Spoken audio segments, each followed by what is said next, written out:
Welcome to the College Football Survivor Show, where playoff survival is always on the line. Here's Shehan Jeyarajah and Bobak Hayeri. An era, a college football epic, is coming to a close. Nick Saban has officially announced his retirement from coaching after arguably one of the greatest careers in college football. Hey, everybody, this is the College Football Survivor Show, where we're all about the race for the College Football Playoff Championship.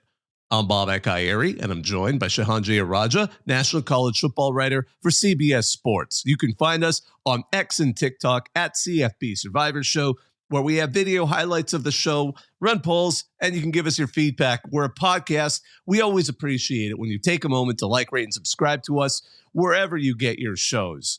We were planning to dive a little bit more into the national title victory for Michigan and its ramifications, but we, as well as pretty much all of you, were surprised by the breaking news yesterday afternoon that Nick Saban, the terror of Toledo, the monarch of Michigan State, the lion of LSU, the Ayatollah of Alabama, has announced his retirement from the sport that he has dominated for well over a decade. 7 national championships, 8 at Alabama, 1 at LSU, 11 SEC titles, 9 at Alabama, 2 at LSU, a 292 win, 71 losses, 1 tie, because he's coached long enough to have a tie.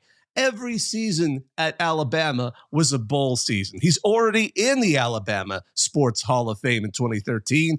It's inevitable he's going to be in the College Football Hall of Fame. On top of all the numerous coaching awards, he's had 4 Heisman winners: Mark Ingram, Derrick Henry, Devontae Smith, Bryce Young. There's so much you can say about Nick Saban, and that era is closing. Sean, what are your initial thoughts on this? Well, I'll tell you what. You mentioned the Ayatollah of Alabama. I did remember that that former Iranian president Mahmoud Ahmadinejad did reply to a tweet back in 2018 saying that Michigan would rise again. So I'm very curious to hear his take on who Alabama should hire. Maybe we'll have to go tweet at him. Get him as a guest. Get him as a guest to talk some Alabama Michigan football. I know a little bit of Farsi. I could throw some at him, see how that goes. Hey, that's true. That would be really bad. That's true. It would be like listening to an adult sounds like a toddler speaking a language. But yeah. Yeah, that's true. I don't know if having an Iranian host on the show is a good thing or a bad thing in terms of booking Ahmadinejad. might be an awkward one. Yeah, that might be an awkward sell for a lot of reasons. Yeah, no. So it's funny. In our work Slack group, the joke is, okay, I'm logging off for the night. Hit me up if something crazy happens, like Nick Saban retires. And it was like 4:53, and I'm supposed to get off at 5. And then the news comes down. And Chris Lowe, who people kind of know at ESPN, does a great job, but very intertwined with Jimmy Sexton, the super agent who basically runs the SEC. Chris Lowe gets the scoop of a lifetime that Nick Saban is going to retire. And then we got confirmation, and it was real. It took a little while for Alabama to actually put together the press release. From what it sounds like, people in the building didn't know that this was going to happen until yesterday afternoon.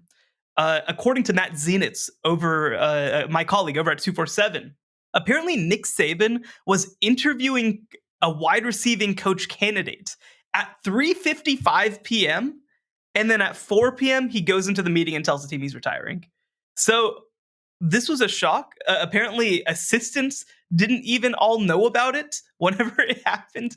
But this is perfect. I mean, Nick Saban feels like that kind of coach, right? The one who just decides it's time, I'm moving on. I think back to one of my first years covering college football full time back in 2017, before my first year actually covering the Big 12 as a conference.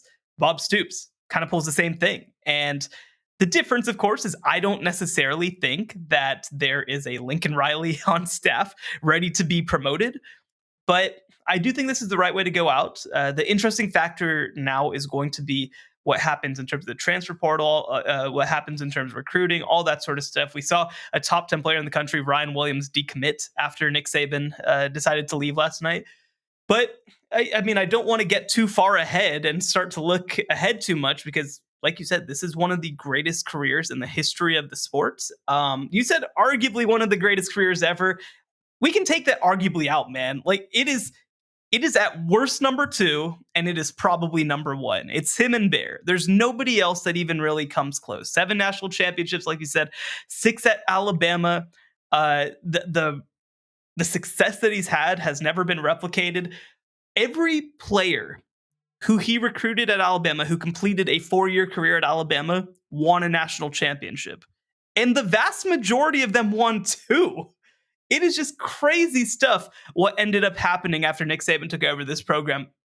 I think back, and look, I'll admit, 2007, a little before I was deep in the weeds of college football, but I mean, you can't imagine that a hire could go this well. He was already a national championship winning coach. He had success at the collegiate level when he was hired at Alabama, but that's no guarantee.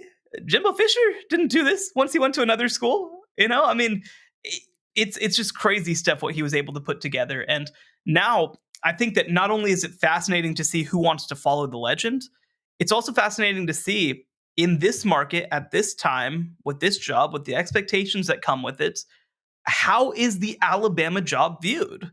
Because we are in a situation now where you have USC stealing Oklahoma's coach. You have LSU stealing Notre Dame's coach. You also have Texas hiring a coordinator, right? You have Ohio State, which I still believe to be the number 1 job in all of college football, promoting a coordinator, right? So I'm fascinated to see what happens.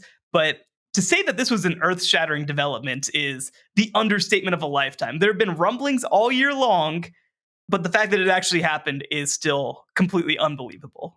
Oh, absolutely. I think sometimes you almost think of coaches that are almost legends that could compare, like people like Fielding Yost, which were busy kind of sort of inventing the game as they were going along.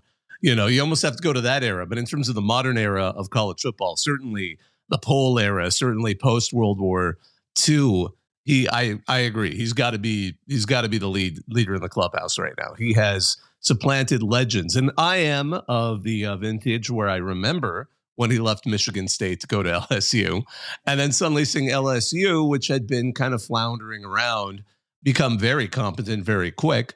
I remember the rather short time at the Dolphins. I remember when he said, "I'm not going to Alabama," when he was with the Dolphins, and then suddenly appearing at Alabama. I do remember that. I remember the kind of quirky first season he had. Everyone, I think that's the one joke people are saying. He still never beat ULM. But I remember that awkward first season when he got to Alabama. I remember the dominance that started to grow there, and you wondered, okay, not bad. But then no one anticipated that it was going to keep building the way it did. That it was going to keep the tide was going to keep rolling, and that he was going to be able to evolve with the game. That he was going to recognize that initial style of play that he was putting on the field was kind of changing. So he was willing to bring in Lane Kiffin. He was willing to change up how that offense worked and adapt to the game. I always like to reflect on every time we've had a major change to the rules in the past several years, like the idea of the portal and then NIL. Every time he would be kind of like, well, I'm not thrilled about it, but if you guys, or he'd give a warning. It's like, if you change the rules, just know that don't be surprised how well some of the rest of us do. And then he would go and kick all kinds of butt at it. And I think that was kind of we can get to this a little later, but that's been kind of an interesting contrast with Dabo Swinney, who at one point seemed like an heir apparent and now not so much. And we can get into that in a little bit. I mean, Greg Byrne, I wonder how much the AD of Alabama, I wonder how much he was given knowledge in advance. I wonder if it was something very private between them. The statement he did bring out was like, they're going to be thorough, expedient. Their ideal candidate will be strong in recruiting and relationship building, player development, X's and O's, and the overall ability to lead the historic program. Pretty standard stuff. One thing I do want to mention, through my own site, we had a reporter at the Rose Bowl, and he gave me a comment that made me think. And I was like, oh, maybe he's just getting. The question was, he said, like, I was at Media Day before the Rose Bowl, and Nick Saban was weirdly friendly to everybody. He was like, hey, he was being nice and just kind of like, hey, isn't it wonderful we're at the Rose Bowl, kind of an attitude to it all. And he was like, this seemed strange. And I said, well, maybe he's just reached 72. Miss Terry's kind of made him warm up a little bit. They went to Rome last summer. Maybe they're like, he's learning to like let go and enjoy life a little bit more. He's like, I wonder if this is like, he knows he's leaving soon. And he even had that same comment on the sideline. I believe with your comment, he on the sideline of the overtime victory, he was talking with Dennis Dodd. He said, like, I wonder if this is actually his last game. And when this all dropped yesterday, he immediately sent me a private message. He's like, holy cow, here it is. It seems to be actually happening. So I wonder if that was part of it. Because again, some people were also going back to that SEC championship game media conference where he was also kind of like, it sounded like he was almost waxing poetic about maybe I've been here a little bit too long. You always admire a coach who can do that. It's hard because, he came so close. I mean, you look at that Michigan game, an overtime loss. I don't think anyone doubts that if Alabama had won, they would have probably had a similar result with Washington. I think it would have been safe to say for various reasons, I think it would have been a similar result against Washington had Alabama been in the championship game. But imagine that thought. Like some coaches get tempted to say, I'd love to go out on a championship. Maybe one more year. And then perhaps you find yourself in a position of late career Bobby Bowden. I think he kind of started to sort of not quite deliver, and then they kind of had to ease him out. So he's seen that before. I'm not going to say Dabo Swinney's in that path, but the last 3 seasons for Dabo have not been the greatest compared to where that just incredible run he had where he beat Alabama a couple of times in the championship game.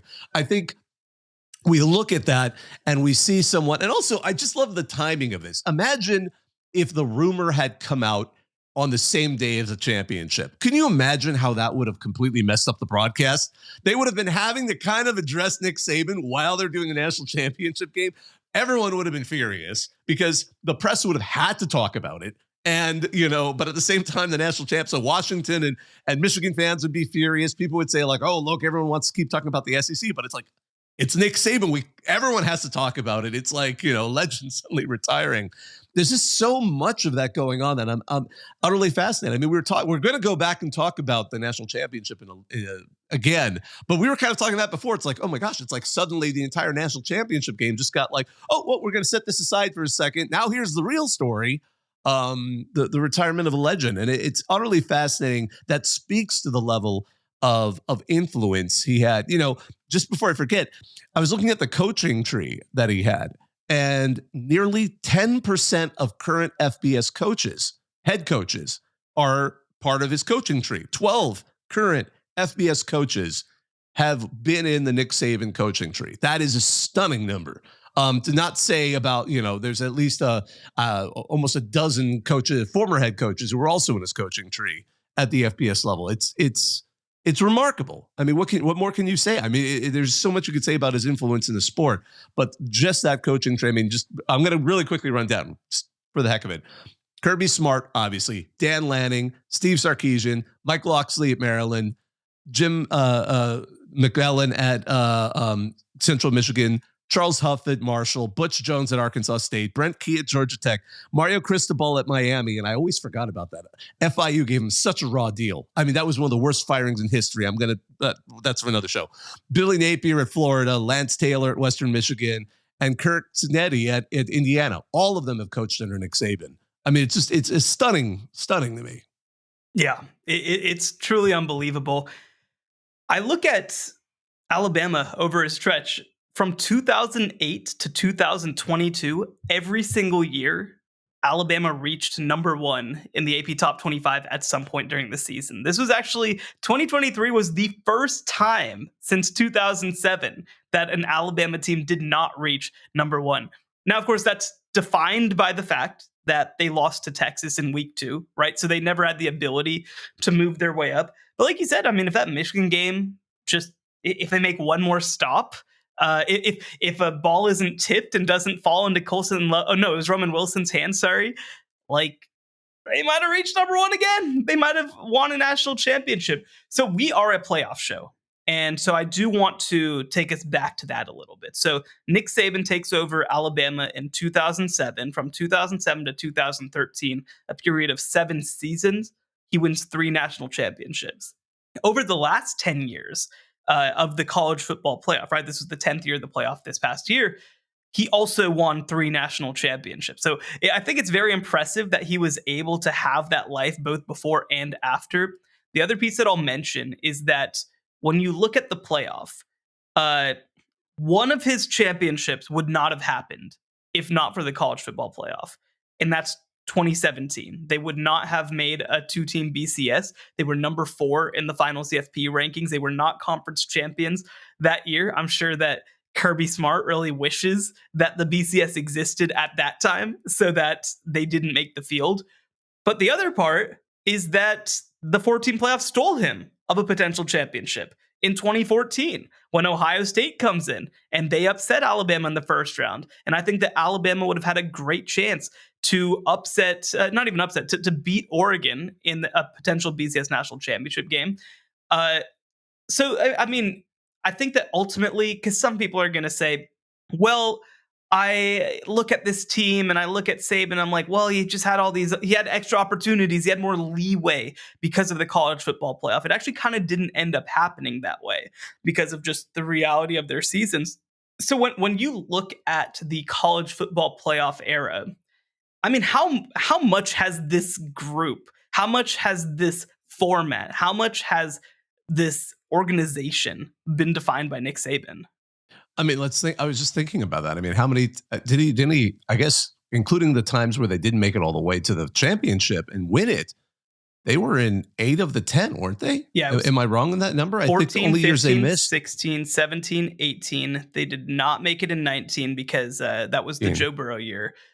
20 and last year at 21 and 23. Yeah, so he only missed 2 of the 10 college How wild is that? I mean, that's really all you need to know. Now, entering the 12-team playoff, I think even on those years he would have made it in. That's the thing. I mean, it's like he would have been made it all 10 years if we had a 12-team playoff. So that's the level that he got Alabama to. It's not like the 2 years that the Tide didn't make the playoff, they stunk or anything like that. They finished number 8 and number 5 in those respective years.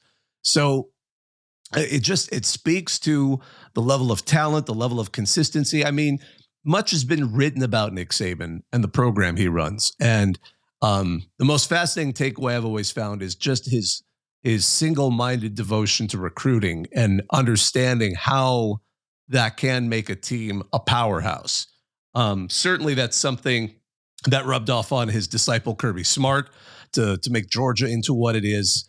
But seeing what he did, I loved reading about how back when he was an assistant at Ohio State, another one of his fellow coaches said, like, when he lost the recruiting battle, he actually got teary-eyed over it. I mean, which tells you just the passion. And when he got to Alabama, he famously said, everything we do here is going to be about recruiting. Like, everything is going to be about impressing recruits and making them want to come here. And again, we're talking about, like, you know, those of us who are a little older and remember, Alabama, before he got there, was just a miserable shell of what it had been.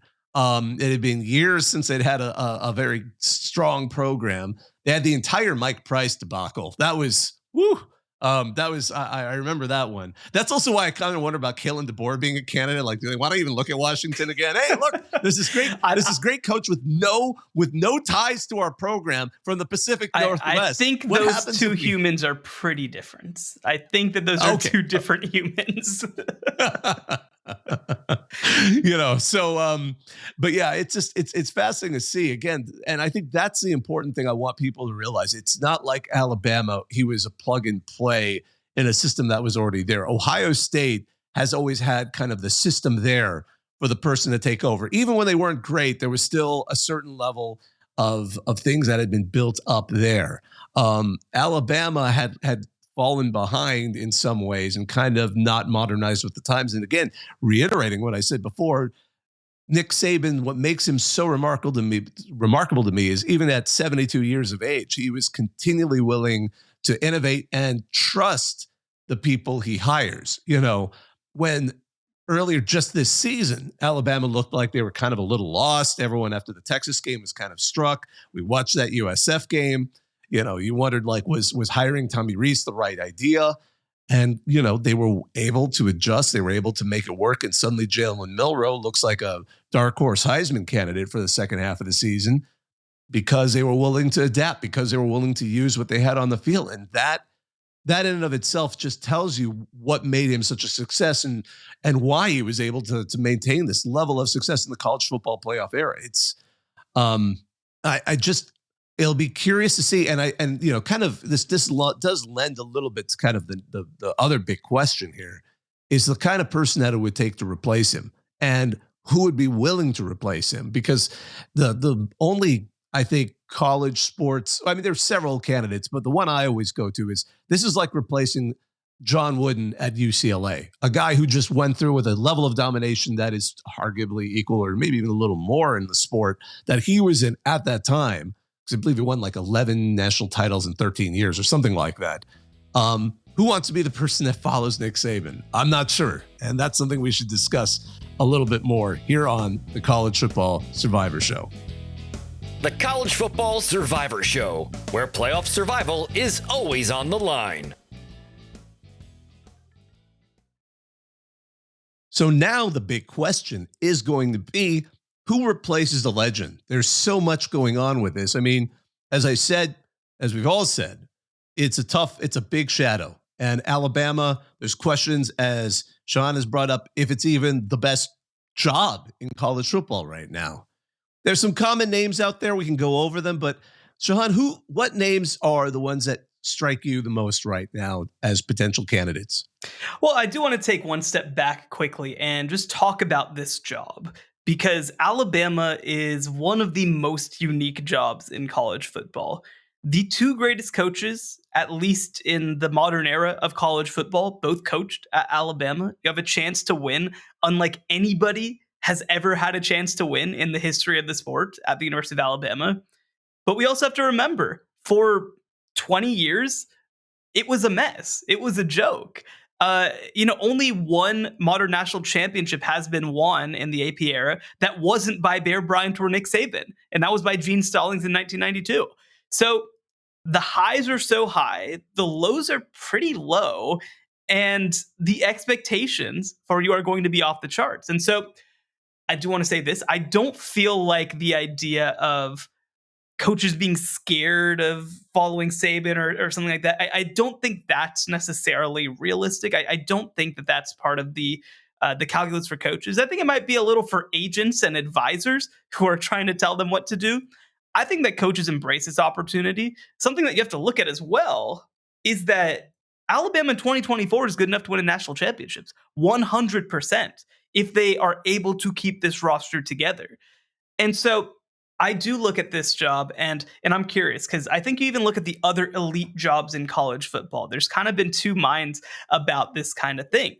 We've seen USC go out and hire Lincoln Riley, go out and poach Oklahoma's sitting head coach. We've seen LSU poach Notre Dame's sitting head coach. But I mean, Clemson built a championship team using a former interim wide receivers coach, right? I mean, Georgia found a coordinator that they loved. Even look right now at the college football playoff. Washington hired a Fresno State coach who had success at the NAIA level. Michigan, of course, a little bit of a unique situation there with somebody who played quarterback there, who coached in the NFL. But I think you could say NFL, right? Experience is kind of where they pulled from. And then, Steve Sarkisian, a coordinator as well, who had some head coaching experience before that, but not necessarily good head coaching experience. And then Alabama, who hired an NFL coach with a long history in college football. So all that to say is I would not be surprised to see the Tide go off board with this hire. Some of the early names that have come up, and you mentioned it, Nick Saban has one of the great coaching trees in the history of college football, if not the greatest coaching tree in the history of college football. Though, shout out to Hayden Fry, who has a shocking, an amazing coaching tree. And Frank Broyles would be another name to mention, amazing coaching trees. But Saban, I think, ranks at number one. So looking across that coaching tree, Steve Sarkisian, I'd imagine, will get a call at Texas. I don't know if that's something that makes sense to leave one of these Tiffany programs to go to another one. I think that he's very happy where he is. And he has a lot of support at Texas. So I don't necessarily think he'll move. The name Lane Kiffin's going to come up a lot. I don't think that's a realistic possibility. He hasn't necessarily won big at any of his stops. And people say, well, it's only Ole Miss. Well, either at USC or Tennessee or with the Raiders either. He hasn't necessarily won big. His only conference championship as a head coach came at FAU in Conference USA. So, I don't know. And then you have all the antics and stuff. I don't know if that's something that Alabama wants to deal with right now. I think that you look across the rest of the board, right? Like, do you start looking at like a Mike Norvell at Florida State, who in 3 years has turned Florida State into a national contender, into a team that should have been in the college football playoff? Maybe you do. Do you look at somebody like Kalen DeBoer, somebody who is very much off the beaten path, off the radar, but has developed every team that he's coached into a winner? Like you said, the last time that Alabama hired a coach from off board, it didn't go amazing, but I don't think that Kalen DeBoer is the same as some of the other coaches who have had off-field issues at the University of Alabama. Could they look NFL, right? Mike Vrabel's available. I do think he's going to be an NFL head coach in 5 seconds if he wants to. So probably not, but I don't know. And then you do have to consider like the group of 5, the up-and-comer type level. Glenn Schumann at Georgia is their defensive coordinator. People view him as kind of like Kirby Smart in some ways. A lot of people I know at Texas A&M were very interested in him. He would be a risk. He is very young. He's like 32 years old, but it's a swing that I think that could be worth contemplating. John Sumrall who just moved from Troy to Tulane. That's a future star SEC coach. Is it the kind who ends up at Alabama? I don't necessarily know the answer, but it's one that I think they'd be smart to consider. So many good options, so much interesting stuff. And again, this feels like Greg Byrne, Alabama's athletic director, going off board. And, whether it's going NFL, whether it's going maybe a coach who isn't deeply tied to the South, but does a lot of things well, and he feels like you can project some of this recruiting ability. I think that's very much a possibility. But man, this is one of the most fascinating openings in college football, and it both should get a lot of interest and also come with a lot of complications. Yeah, I mean, it's fun to kind of almost think about some of these potential candidates. I know, and I was shocked. I had a conversation with some Alabama fans on a Twitter space right after this news broke. The one thing that struck me is how Tide fans definitely are not fans of Dabo Swinney. And I forgot to mention him. He is one that needs to be mentioned. I have to mention him because I think 3 seasons ago, he would have been a shoo-in. And then each season where, again, Clemson hasn't done terrible, but it certainly hasn't been as good of a run, combined with, because it's fun to contrast the two. Nick Saban says, I'm not necessarily thrilled about these rule changes, but, we'll play the game, and then they win at the game. While Dabo Swinney says, I don't know if I necessarily want to do this, and then didn't seem to do it at all, like taking advantage of the portal to potentially the detriment of the team, and not necessarily realizing the winds of change, that there is expectations that you shouldn't have to take all that time to develop these guys. You should be able to have like bandages in between seasons to have guys to step up. Because I remember they were all chanting like no to Dabo at one point on our Twitter space. And then I saw a clip on Twitter of fans in like by the Saban statue, which by the way had little Debbie cakes put on like he had died or something, but they had little Debbie cakes put at the base of the statue. They were chanting the same thing. So this is something that, I mean, I'm not shocked that he isn't as popular of a candidate. What surprised me is how unified they are and how it's almost turned into a mantra for the Alabama faithful. So I think he's pretty much out of contention unless they are going to have just some potentially passionate happenings on campus were they to go that way. The only concern, and I want to go back to Kalen DeBoer just for a second. The one concern I have for him is the lack of any connection to the SEC, because we know his path.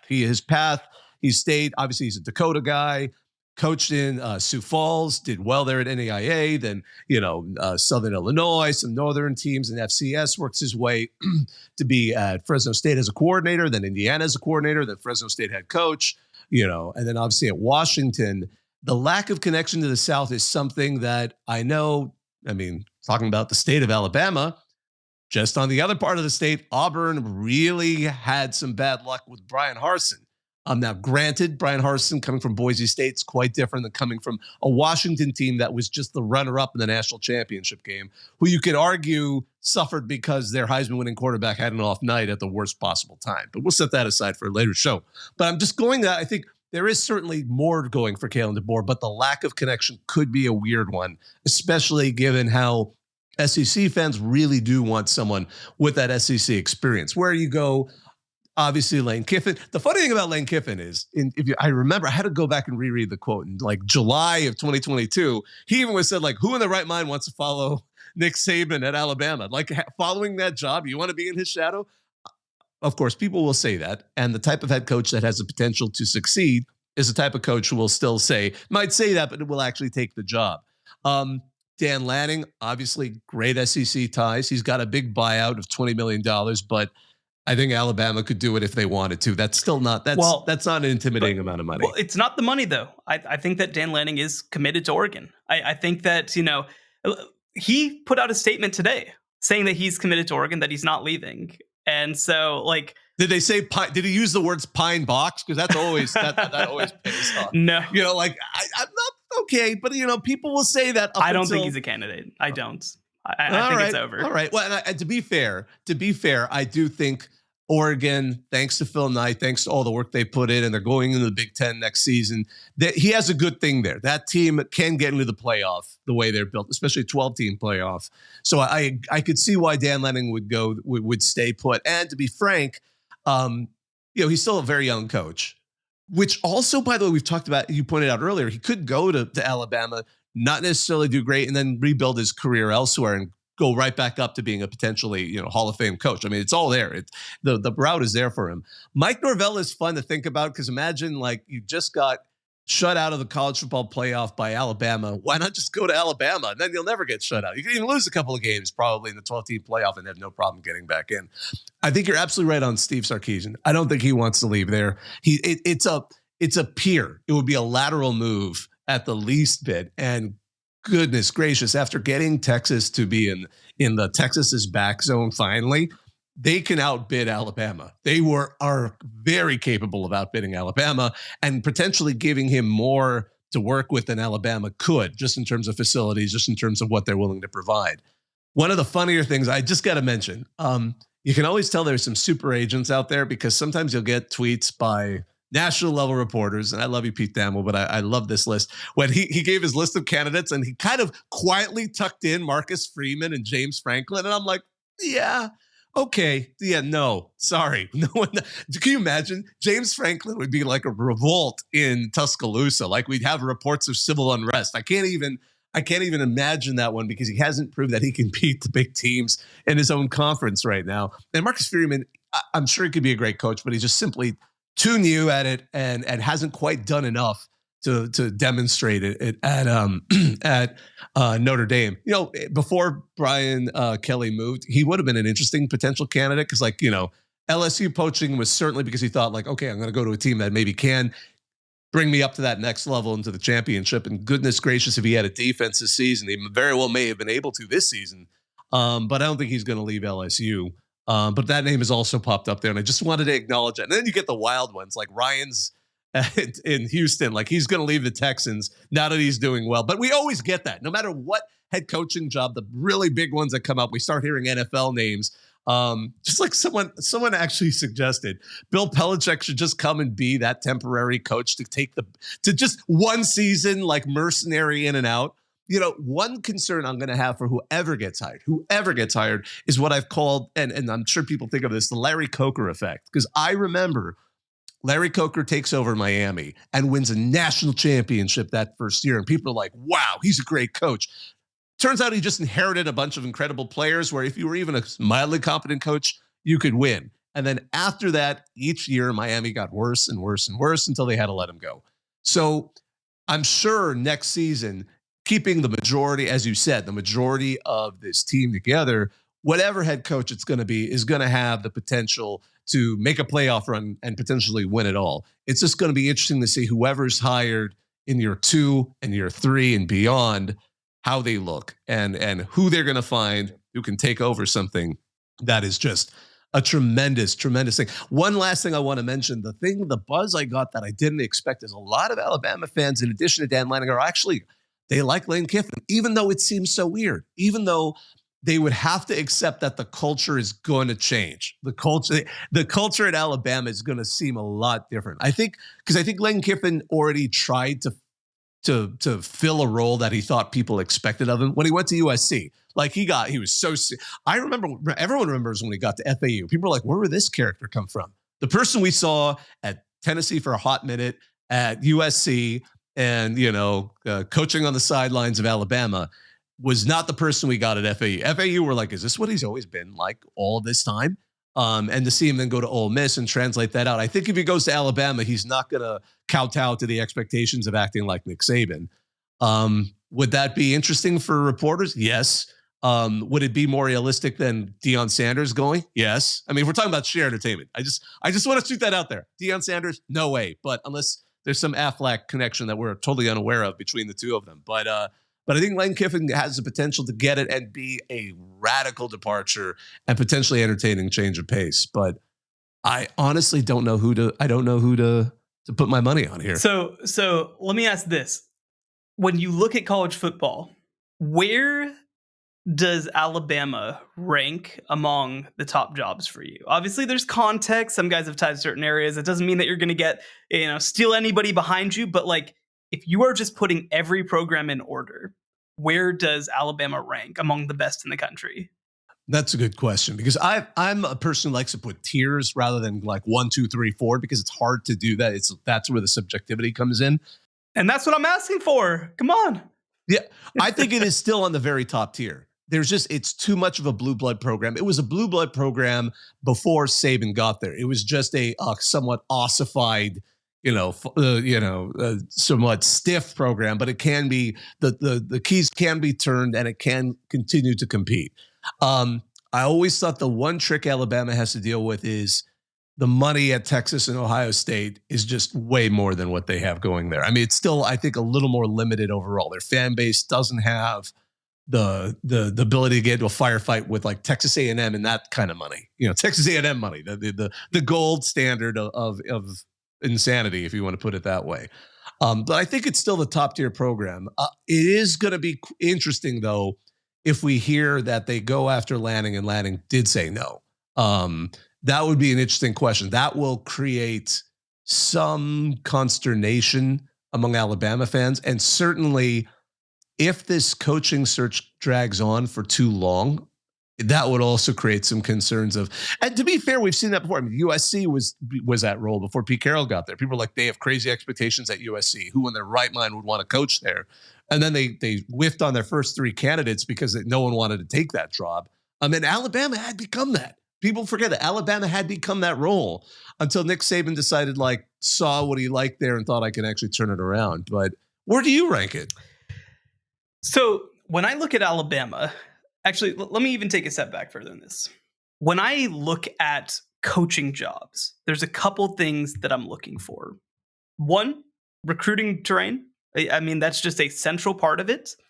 2, I think you're looking at administrative competence and organization. You want to know that when you take a job, you're going to have people above you who will deliver you whatever you need to be delivered. 3, you have to talk about resources, whether that's money, whether that's support, whether that's donors. And 4, I think that you have to look at the ability to kind of have your imprint put on a program and whether you have the ability to leverage that into success.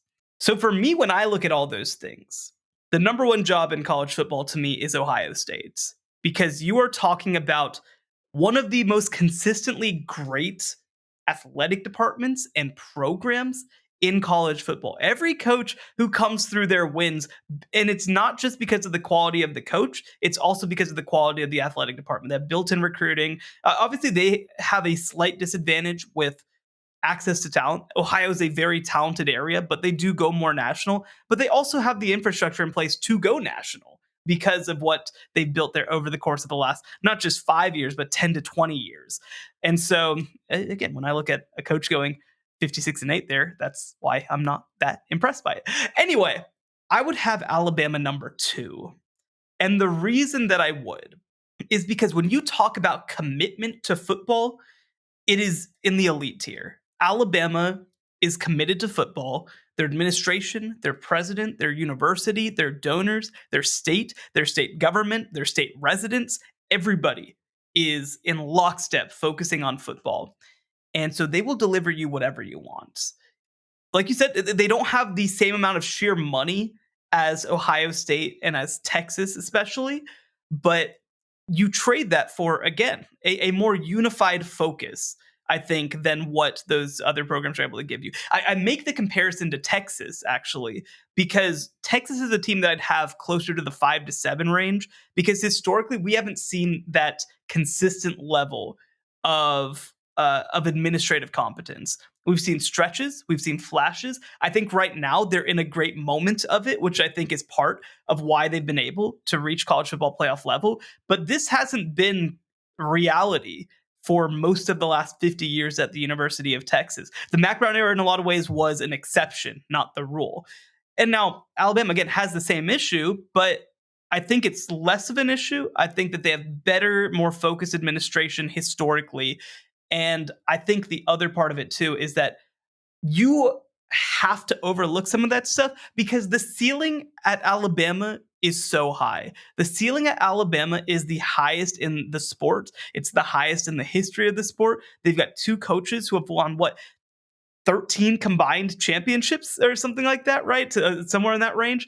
It is unbelievable what you have the ability to do there. And so I compare it to a program like Oklahoma, which I think is one of the most competent programs in college football. But again, I don't think they have the same ceiling that Alabama does. I compare it to a Texas where I think that the day-to-day, it's just a little more chaotic than even at Alabama. And again, where I don't think you have the ability to have as much consistent success. I think it checks almost every box. And so I have them number 2 in my list of the best jobs in college football.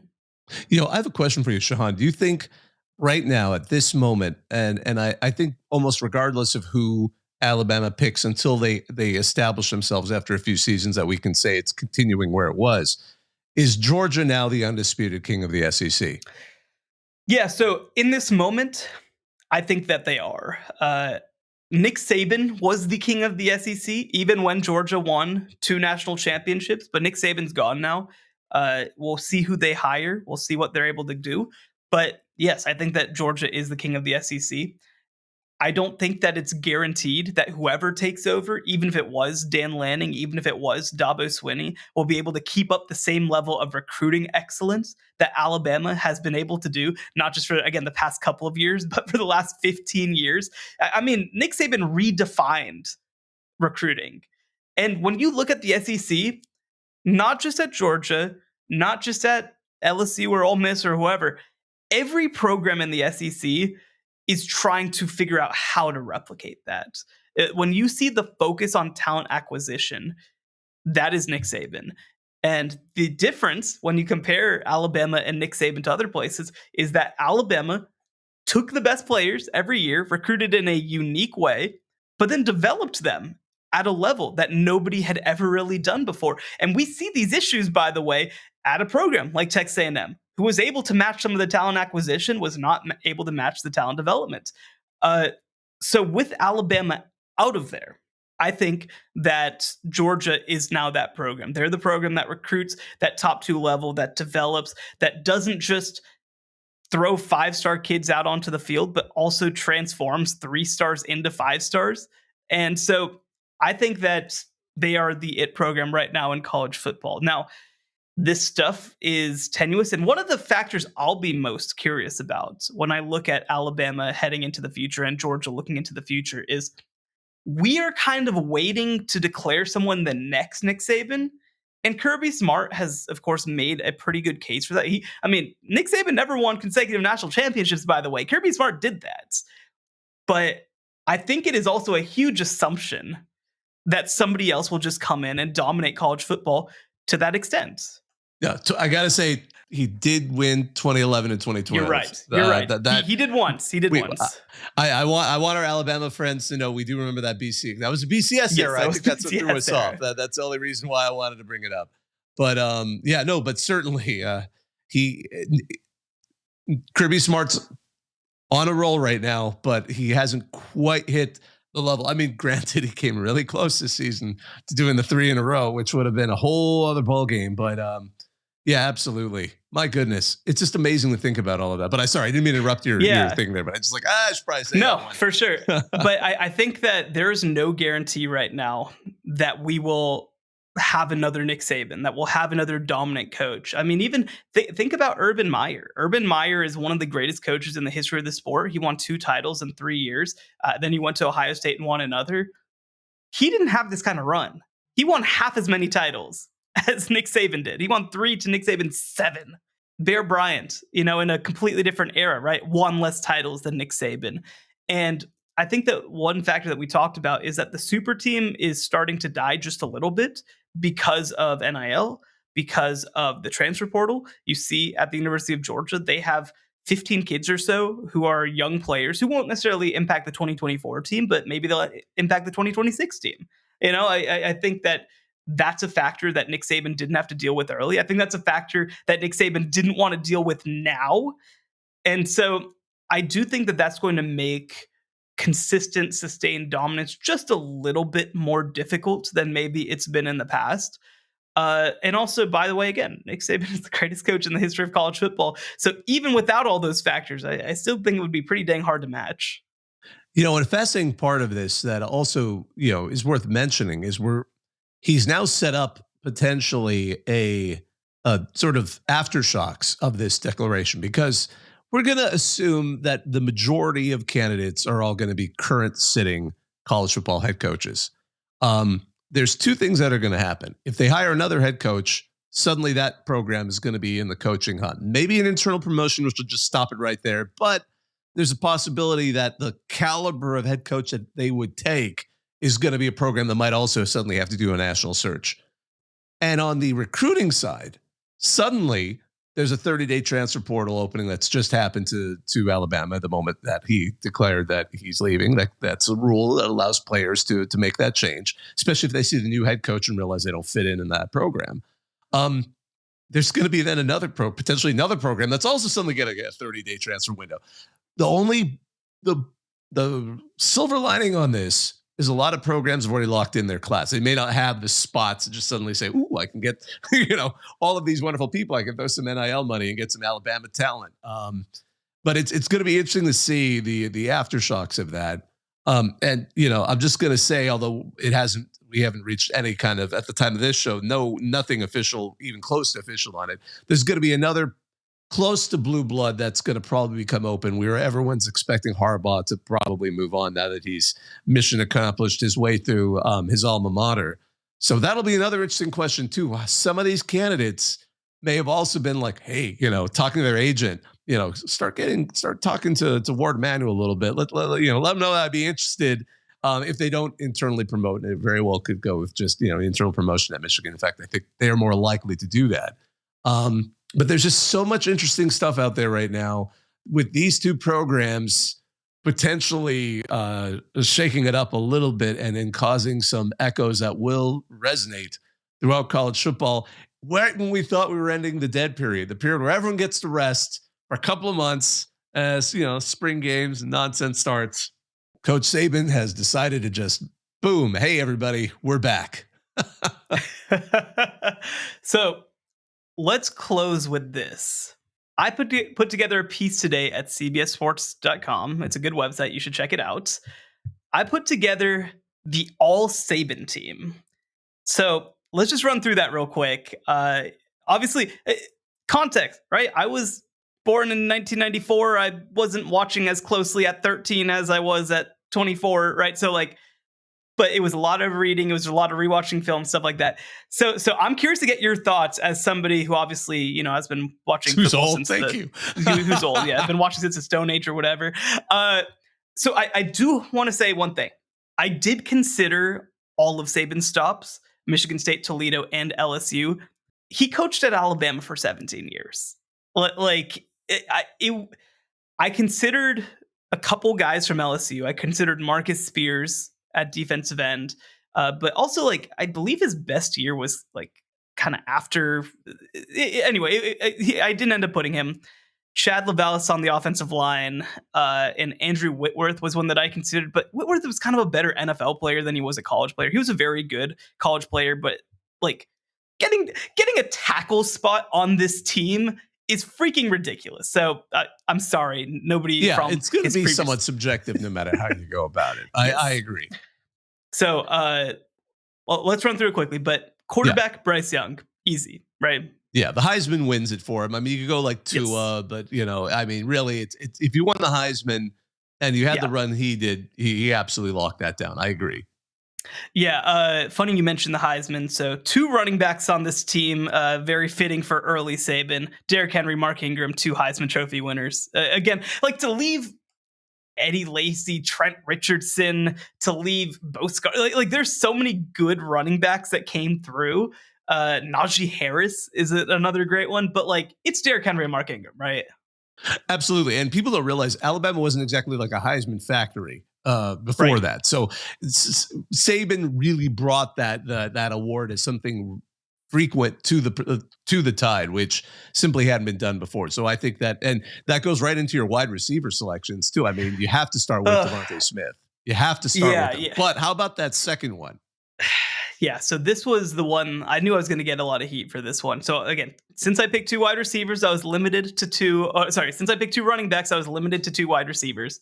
Devontae Smith, greatest wide receiver in Alabama history. I don't think it's that close. He won the Heisman Trophy. He had an incredible career. He's number 1 all time in Alabama receiving yards. So the conversation came down to 3 guys. Julio Jones, who's the first great wide receiver at Alabama. Jerry Jeudy, who is like one of my favorite players to watch of all time, and then the guy who I went with, which was Amari Cooper. How do you pick between those 3 guys? Do you think I've made the right choice? I get your argument for Amari Cooper over Julio Jones. Julio Jones was just, I mean, he was one of those players where we realized Alabama's receivers could be that exceptional, because that wasn't something that Alabama was always known for. So I'm not sure if I'm putting it just sort of kind of using him as sort of an example of, a benchmark versus someone who might actually be better. So I thought Amari Cooper wasn't a bad selection, but I can see why there are going to be fans that are kind of like, really, you went with him. But I think I love it. It's a wonderful problem to have, that your program had this level of talent. Well, and I think the other part too, especially when I'm looking at receiver, I think that you can make the argument that Julio Jones was a more talented player, and we saw that in the NFL. I mean, Julio Jones is like in the pantheon of receivers in the NFL, but they were not used the same way at Alabama, right? Like Amari Cooper Amari Cooper had like over 100 receptions in 2014 as they switched to a pass-based offense with Blake Sims at quarterback. Like he was the reason that they were elite, and I mean, Julio Jones was one of many reasons that Alabama was elite with his team. So I just had to put it. I just had to go Cooper. I mean, he's number 2 all time in Alabama receiving yards behind Devontae Smith. So, but so many good freaking wide receivers for a team that played a lot of joyless murder ball. Tight end was hard. I went OJ Howard. He kind of had that superstar moment in the championship games, but they didn't have an obvious elite tight end, I'd say. But OJ Howard's, I think, the pick. At offensive line, Andre Smith and Cam Robinson, getting on this team at tackle is ridiculous. I mean, with the guy like Evan Neal is in that group. I mean, like I mentioned, Andrew Whitworth from LSU in that group. But Cam Robinson and Andre Smith were mainstays, so I went with them. Barrett Jones, I think we can have this conversation maybe when I run through this. I think he has a case as the best Alabama player of the Nick Saban era. Now, he didn't have the NFL success, but we can have that conversation. Chance Warmack, another great guard for them. And I went Ryan Kelly over Landon Dickerson. 2 guys who won the Remington Award as the best center in college football, which also, by the way, Barrett Jones won, even though he didn't play center his whole career. I just went Ryan Kelly because of a little bit more experience than Landon Dickerson had. Dickerson was a transfer from Florida State. Ryan Kelly was a homegrown kid. What do you think? I think that's a good list. I mean, there's so many others you could have gone with, like Anthony Steen, Jonah Williams. Jedrick Wills, like they have so many guys. They've never lacked for talent on the offensive line, which is part of what has made them such a success. So yeah, it's almost like you could have a great rotation on your offensive line if you're Alabama. Just not Seth McLaughlin, sorry, but he's not on that list. But yeah, certainly that is. I think that's great. But let's flip it on the other side of the ball. How about on defense? Yeah, defense was, I think that the offense was hard and the defense was brutal. Like it was so hard to narrow it down. Defensive line, I picked 3 guys who kind of were all maybe a little more inside guys. Jonathan Allen, I think, is the best Saban defensive lineman. I think that he is my pick for the best Saban defensive lineman as a college player. He's been pretty good in the NFL too, but as a college player, I think Jonathan Allen is that dude. Quinnen Williams was another pick. And Deron Payne was my third. I went 3-4 because I think that just feels pretty fitting for a Saban defense. My hardest cut was probably Ashawn Robinson. I really wanted to get him on this team, and I just couldn't quite do it. So what do you think? Jonathan Allen, Quinnen Williams, Deron Payne. I think those are really great. I mean, such a ferocious nose tackle with Quinnen Williams, and then you've got, I mean, maybe Marcel Darius. He might have been a potential inclusion there. He was the MVP of the BCS title game back in 2010. But yeah, no. Again, the lines are something where at Alabama, as you pointed out, there's talent every single year. I mean, we could look at even this current roster and say, hey, one from there you might want to throw onto this. But no, I think we'll go for these timeless ones. I mean, it's tough. So keeping up with this front seven, how about at linebacker?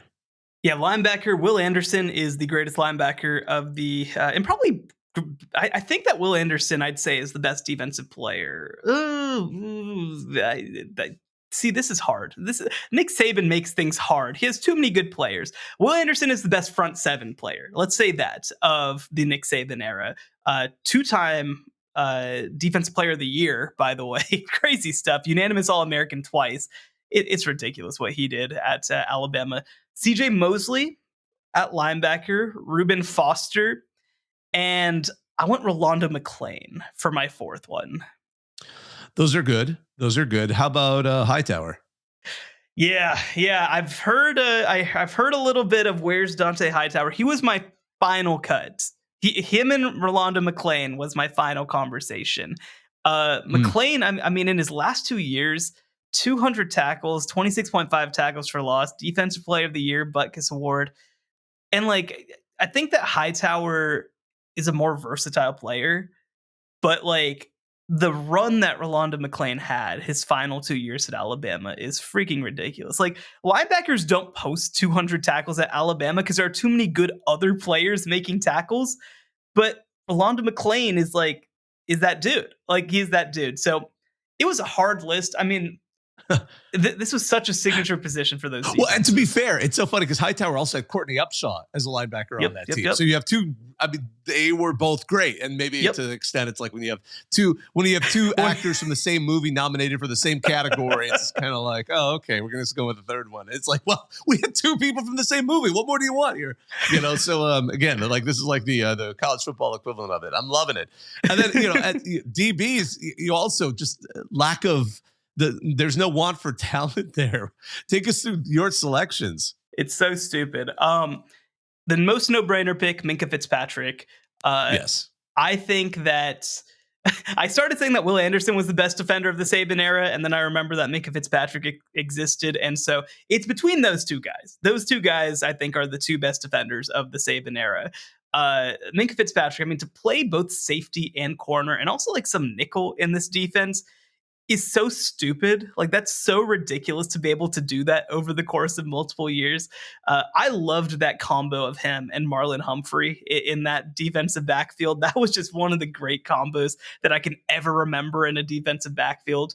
So Marlon didn't quite make the team, but by the way, real quick, did you see Marlon Humphrey tweet after the news broke? He was like, man, if I saw that Nick Saban was leaving, I'd be in the portal so fast. And all the Alabama fans were like, Marlon, no, tell him to stay. Yeah. But dude, shut up. It's like, I'm sorry. This is something, seeing Notre Dame, Oklahoma, LSU, all these places that have made high profile coaching changes. It's like, yeah, man, I hate to break this to you, but like a lot of players do go there because of the people that are there more than the institution itself. Like, sorry. Oh, absolutely. And so, well, no, if you can succeed right. in Nick Saban's system, you have an NFL career in front of you. Exactly. And if you don't succeed, you still might get developed to the point that you might be able to transfer somewhere else and become a star and still have an NFL career just because of the way that they develop players. So anyway, Patrick Surtain was my other corner on this team. Landon Collins at safety, just a freak, man. He is one of those dudes that I would not want running at me at full speed. And then I went back to the beginning. One of Nick Saban's first great defenders, Mark Barron, as my final safety. Mm-hmm. Yeah, I mean, the only ones I would also mention, maybe at defensive back, Dre Kirkpatrick, and then he was Ha Clinton Dix as a safety. Yep. Ha Clinton Dix, both those guys not just considered. A fun name, but a great player. Yeah, yes. I mean, so those are tough. I love it though. When we get to specialists, it's Will Reichert as a kicker. I mean, that's been kind of the early Saban. You wouldn't be naming any of those kickers. Well, I'll tell you what. These three spots, I picked a kicker, punter, and all-purpose player. These three spots to me are definitive. Like, he has all-time great players in all three of these spots, but only one, one all-time player in each of these spots. Will Reichert at kicker, like you mentioned. I mean, if you don't believe me, go watch the Rose Bowl. Go watch like the way that he kicked 2 45+ yard kicks to keep them in that game. Just an unbelievable season, unbelievable player. J.K. Scott at punter, the greatest punter in Alabama history. Just I hope I'm not forgetting somebody there. It's going to make people yell at me. But the greatest of the Saban era, at least. A mainstay, started all 4 years as a junior, kicked more than punted 47 yards per punt. Like, crazy stuff. The totals are insane. And then I'll move back. The one player on this list who, I believe the only one on this list, who Nick Saban inherited, was Javier Arenas, the great kick and punt returner. He was awesome at both. He had nearly 4,000 combined kick and punt return yards, which is just like, it's just so crazy. And he had 7 punt return scores. And also, by the way, was like a pretty good defensive back as well. It's unreal. I mean, you can put together an NFL roster so easily with and all the backups just with the people that have gone through Nick Saban's time at Alabama alone. This team, if you eliminated everybody from this team, all 25 guys that I named, you could make a better team with the guys left over than almost any other coach has ever had. Like Julio Jones, Tua, the running backs, right? Eddie Lacy, Trent Richardson, like the guys who weren't included on this list. Like, I should have made a second team. Maybe I'll get around to that later. Of just putting together a second team. I don't know if I want to be sorting through too many backup offensive guards, but like it's crazy. I do want to come back to my original question though. Who to you is the number one player of the Nick Saban era? And you can use any definition that you want to define that. Gosh, it's such a hard question. I mean, it's so funny because you didn't include him. I was thinking Julio Jones as wide receiver, mostly based on how he did in college and what a stud he's been in the NFL. And I think Derrick Henry as well, simply because of the domination he had on the field to help them get to that. He was an SEC record career. Those two would be the ones I'm thinking of most, and at least one of them won the Heisman Trophy. How about you?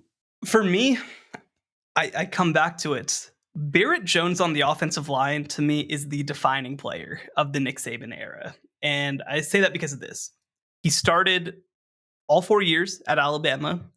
He played every position on the offensive line. That is unheard of. That is completely unheard of. He started as a guard, was named Freshman All-America, got moved to center, won the Remington Trophy as the best center in college football, then got slid back out to tackle and was the unanimous All-American. Like, what the absolute hell? He won 3 BCS national championships during his time there. He did anything that the team needed. He did everything that the team needed. Like I kind of said, one of the first great Alabama players under Nick Saban. And I just look at the versatility. I look at who he was on the field. I look at who he was off the field, by the way. He won the Outland Trophy, the Parker Trophy, the Warv. Like, he won every award that an offensive lineman can possibly win, even at positions that he didn't really play. And that is just, I think that when you look at his career, and I'm gonna get like, I don't want people like coming at me with like Orlando Pace and like, but when you talk about just a college career, like, I think that Barrett Jones might have had the best collegiate career ever by an offensive lineman. I think you're right. I mean, it's so funny. The more you say about it, the more it made me think, gosh, I'm treating this like the Heisman Trophy. I'm ignoring the guys that are. You're just like the quarterbacks or running backs. Yeah, the quarterback, wide receiver, running back.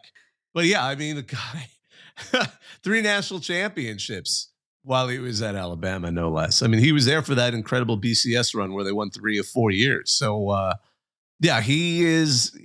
There's a strong argument to be made for him, and I think you're right. That versatility is unmatched. So maybe he needs, like, they should do that. Maybe the Heisman Trophy should have a 25-year award where they look back and say, like, here's a player where, you know what? Now that we're looking back, maybe it was them. Maybe they were the ones where we're kind of like, they were the great one that maybe were missed. So, no, it's an absolutely interesting one, and it's an incredible career.